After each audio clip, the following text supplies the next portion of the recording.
দেশে ফেরার পর বিএনপি চেয়ারপারসন খালেদা জিয়ার চিকিৎসা তদারকি করবে বিশেষায়িত মেডিকেল বোর্ড।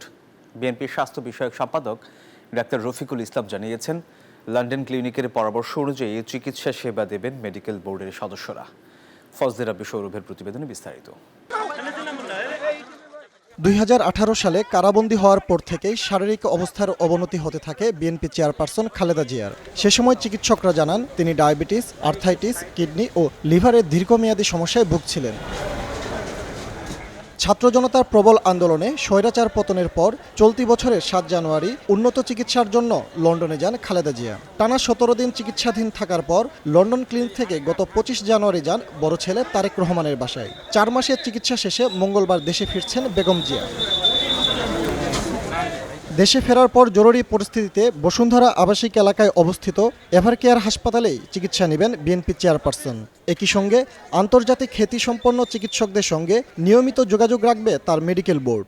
এখনও তিনি যে লন্ডন ক্লিনিকের তাদের যে সুপারিশ, সেই সুপারিশ অনুসারে চলবে এবং আমাদের দেশের যে স্বনামধন্য চিকিৎসকরা আছেন তারা মিলিতভাবেই তাদের সাথে, এবং আমাদের যখন এই চিকিৎসাগুলো চলতো আমাদের কিন্তু এখানে প্রায় বোর্ড মিটিং হতো এবং সেই বোর্ড মিটিংয়ে কিন্তু বিদেশের ডাক্তারও কিন্তু পার্টিসিপেট করতেন। যে টিপস প্রসিডিউর যারা করেছিলেন ইউএসের যে ডক্টররা, তারাও কিন্তু এসে কিন্তু তখন কিন্তু এই বোর্ডের কিন্তু পার্টিসিপেট করেন এবং ইনশাল্লাহ তার এই চিকিৎসা বিদেশে এবং দেশের স্বনামধন্য চিকিৎসকদের মাধ্যমে সমন্বয় করেই সেই চিকিৎসাটা অব্যাহত থাকবে। করোনা মহামারীর সময় বিগত সরকার তাকে বিশেষ বিবেচনায় কারামুক্তি দেয়। তবে বিএনপির অভিযোগ, কারাবন্দী থাকার সময় সরকারের অবহেলার কারণেই তার স্বাস্থ্যের অবনতি হয়। দেশনেত্রী বেগম খালেদা জিয়া হেঁটে গেলেন, কিন্তু তিনি আসলেন কিন্তু হুইল চেয়ারে করে, এবং তার যে অসুস্থতাটা সেই অসুস্থতা কিন্তু ছিল না, এবং কিছু কিছু যে অসুখগুলো ছিল সেগুলো ক্রনিক আকার ধারণ করলো।